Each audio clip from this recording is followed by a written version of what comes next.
All right, we're back.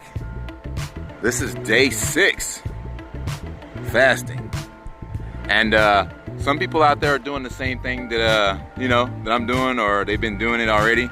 Some people have issues with being weak. Well, I gotta tell you, the reason why you're feeling weak is because you have to eat as much sun as you eat food. Like, think about it for a second. How many times do you eat regular food a day? Just give that a little bit of thought. How many times do you eat regular food a day? You eat food about 3 times a day. You'll snack throughout the whole day. Each time you sit down for a decent meal, you're sitting there for like an hour eating. So what I do is I'll come outside and I'll sun gaze for an hour to 2 hours, and then I'll come out again and I'll sun gaze again for another hour and a half. And then I'll see the sun throughout the day, and I'll get some sun then, and here and there.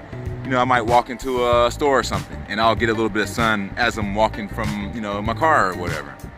And I keep it like that. I keep on snacking on the sun and taking in full meals, because if you don't, you're not really eating like you would regularly eat regular food. You think the sun is just gonna, some people think, you might stare into the sun for maybe 30 minutes or something, but you gotta go up to match the regimen that you're already putting in your body. So, so it makes up for the amount of energy that you would burn off in a day, the amount of calories, which is actually being converted and photosynthesized from this light here. I mean, you gotta consider all that stuff. So right now I still feel good.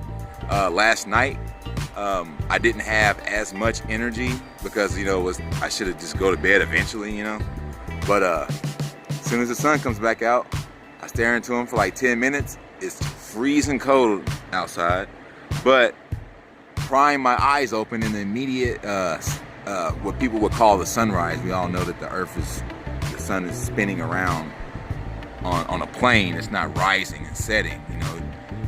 Paul McCartney said the fool on the hill sees the sun going down, and his eyes and his head see the world spinning around. Like, you should listen to the song Fool on the Hill. He tells you the sun's never setting or anything. So when the sun comes around, I pry my eyes open and I get that little bit of, when it's like right at the horizon or whatever, and now it's coming back around this way. But instantly I'm made warm from being outside in the freezing cold, because I don't have any of that crude matter in me. So it's working, it's doing things that, like typical beings can't withstand. Like, if I'm cold, I'm like, man, it's kind of chilly out here. Let me get some sun. My body just gets hot. Now I'm ready to take my shoes off and my jacket off. It's freaking cold out here, but I'm ready to take my shoes off and stand in the dirt and shit. So, it's just a good understanding. Once the crude matter is mostly out, you should be able to get more sun. And let's be reasonable about this. You got to put in as much sun in as the food that you're putting in. Otherwise, it's not going to match up, and you're going to be tired, and you're going to go, this is not working, or whatever, or I need to eat something else, or whatever. If you feel tired, you got to sun gaze for 6 hours the next day, because for whatever reason, you might be high strung and have a lot of energy, and you might need to have some more of that in there. So ultimately, that's what it is. I'm staring in the sun right now. He's got my third eye going crazy right now. Like, if I start prying my eyes open, man, my head is going to get so sore that it might actually bust out in the next couple of days, which I'm really excited about that. And yeah, just stay tuned for this wonderful journey. Day 6 fasting. I am going to do my best, by the power extended from my Creator, to be a unicorn. And you can too. The choice is yours. Slavery is a choice. Stay away.